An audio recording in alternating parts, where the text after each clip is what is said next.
Here is measure 9. Bum bum ba da da da da bum bum.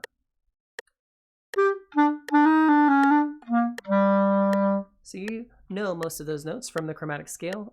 A, E, E, F, E, D sharp, same as E flat, bottom key, and then back to the E, and then C, and then A. E, A, or A, E, E, F, E, D sharp, same as E flat, E, A, C. Okay.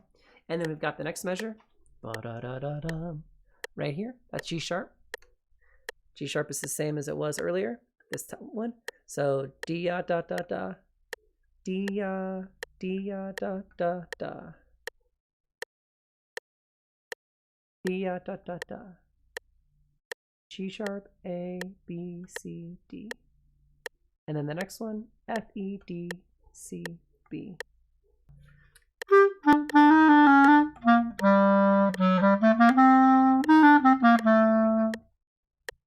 That's how it goes in tempo.